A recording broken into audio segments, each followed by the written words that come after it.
Point के इससे पहले वीडियो में हमने सीखा किसी भी सर्किट में नोड क्या होता है, ब्रांच क्या होती है और उस सर्किट में मौजूद मैश या लूप्स क्या होते हैं।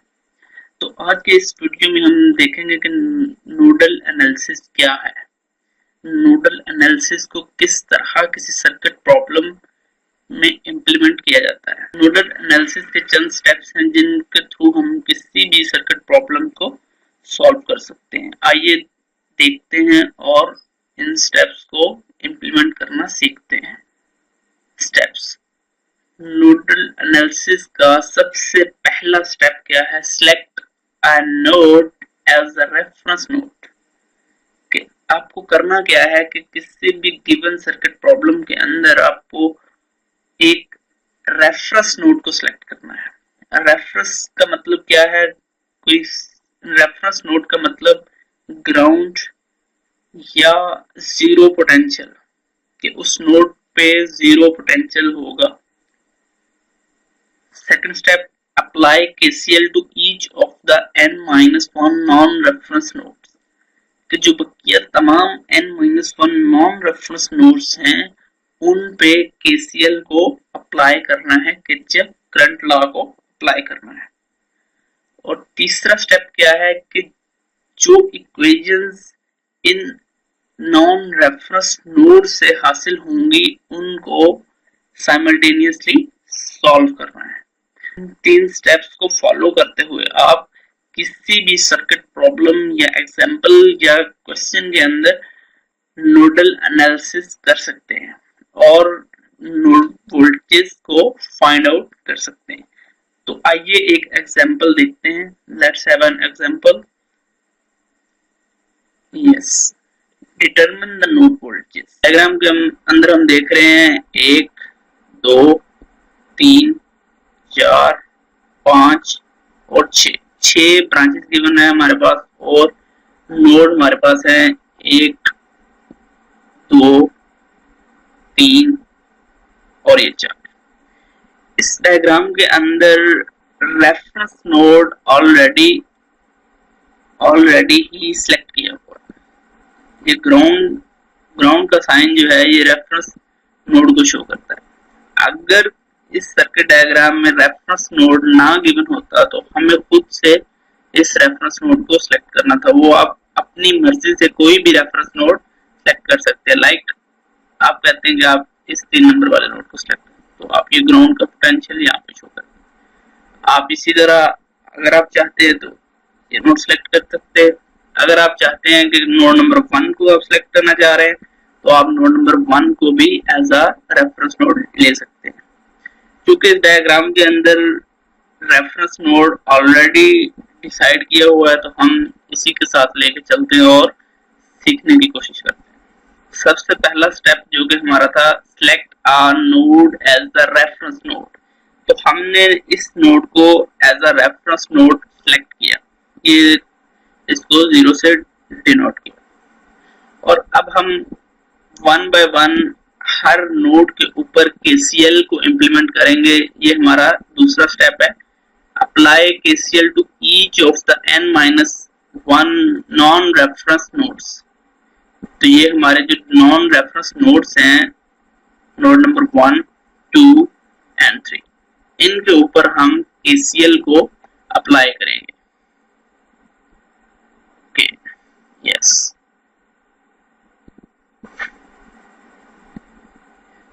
KCL को अप्लाई करने के लिए हम सबसे पहले करंट्स की डायरेक्शन जो है उनको देखते हैं। नोड 1 में 3 एम्पियर करंट एंटर हो रहा है, जबकि IX जो करंट है वो लीव कर रहा है और उसके साथ I1 लीव कर रहा है। इसी तरह नोड 2 के ऊपर IX एंटर हो रहा है और I3 लीव कर रहा है और I2 भी लीव कर रहा है। नोड 3 के ऊपर अगर हम बात करें तो I2 एंटर हो रहा है और 2IX जो करंट है वो लीव कर रहा है और I1 करंट भी एंटर हो रहा है।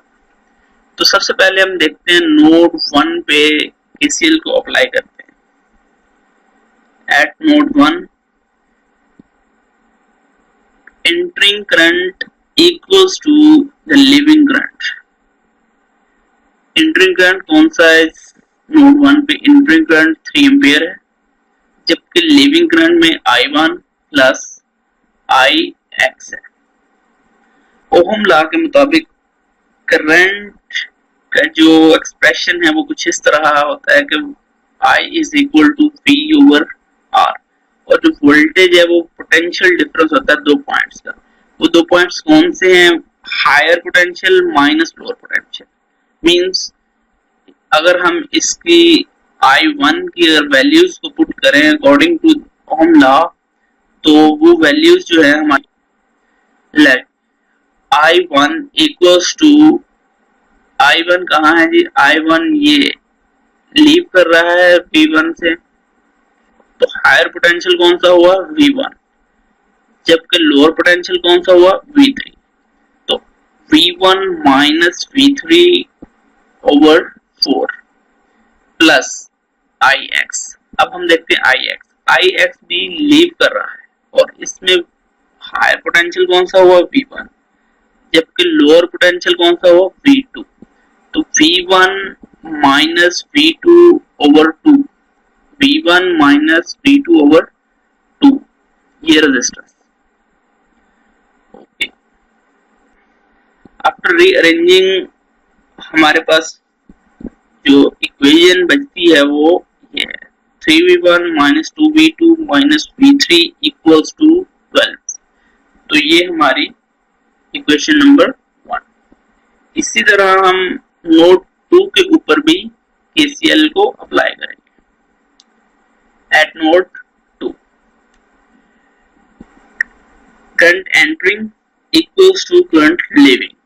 बेसिक KCL की डेफिनेशन के मुताबिक entering current equals to leaving currents.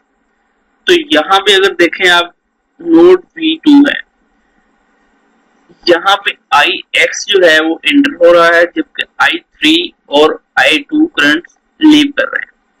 तो इनकी वैल्यूज को अगर हम पुट करें according to Ohm law, higher potential minus lower potential over resistance, तो अगर हम IX की वैल्यू देखते हैं तो हायर पोटेंशियल इसका V1 minus V2 over R2, और इसी के साथ अगर हम I2 की बात करते हैं तो I2 इस नोड से लीव कर रहा है और इसकी डायरेक्शन यू है नोड 3 की जानिब।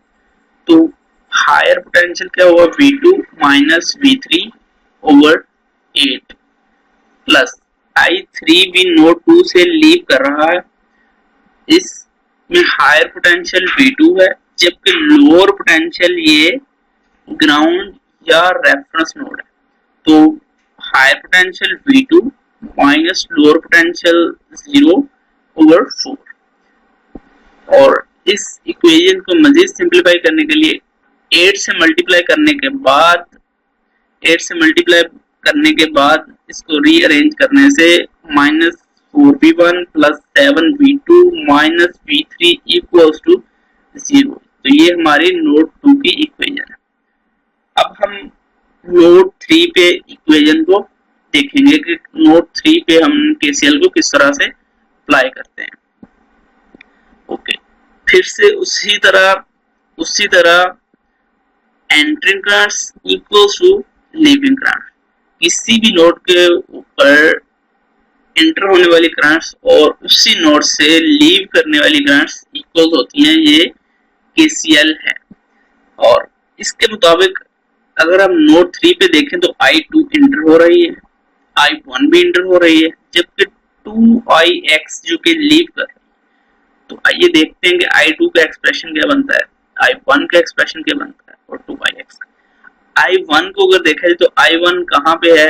I1 ये करंट इंटर हो रही है, नोड 3 पे I1 इंटर हो रही है। और इसकी इक्वेशन हम देखते हैं V1 माइनस V3। V1 हमारा हायर पोटेंशियल और V3 हमारा lower potential. V1 minus V3 over 4 plus I2 हमारे नोड 3 में एंटर हो रही है, तो इस पे higher potential minus lower, higher potential क्या हुआ V2 माइनस V3 ओवर 8। इसी तरह हम Ix की एक्सप्रेशन यहाँ पे पुट करेंगे। Ix हमारा कहाँ पे है, Ix ये रहा। Ix का expression V1 higher potential minus V2 over 2, V1 minus V2 over 2। तो ये हमारा एक्सप्रेशन Ix का। मजीद इस एक्सप्रेशन को जब हम सिंप्लीफाई करते हैं तो मल्टीप्लाई बाय 8 और डिवाइडेड बाय 3 करने से हम इस इक्वेशन को हासिल कर लेते हैं, जो कि 2v1 minus 3v2 plus v3 equals to 0। ये इक्वेशन हमारी इक्वेशन 3 है, जो कि नोड 3 से हासिल हुई है केसीएल अप्लाई कर।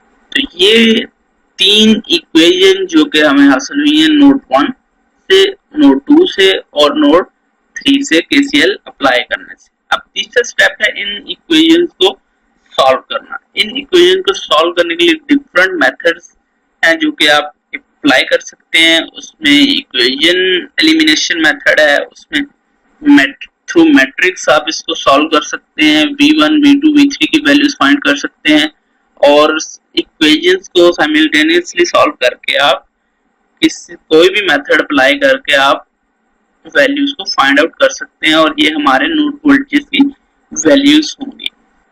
यहाँ पे हम मैट्रिक्स और इक्वेशंस को सॉल्व नहीं करेंगे, वो एक प्रोसीजर थोड़ा लेंथी हो जाएगा।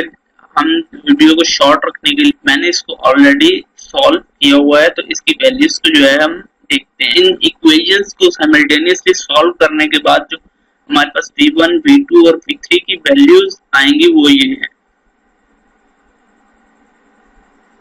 v1 4.8 volt, v2 2.4 volt, v3 -2.4 volt. तो ये है जी आपकी 3 वैल्यूज 3 नॉन रेफरेंस नोड्स की, v1 v2 और v3। यही आपको फाइंड करना थी नोड वोल्टेज, और जबकि रेफरेंस नोड आपका v0 जिसको आपने कंसीडर किया हुआ वो 0 वोल्ट पोटेंशियल है। वीडियोस के लिए हमारा YouTube channel double e learning point को सब्सक्राइब करें, लाइक करें एंड शेयर करें। और क्वेश्चन कुछ आप पूछना चाहते हैं इस वीडियो के बारे में, नोडल एनालिसिस के बारे में, किसी भी किस्म का क्वेश्चन आपको, वो आप हमें कमेंट कर सकते हैं।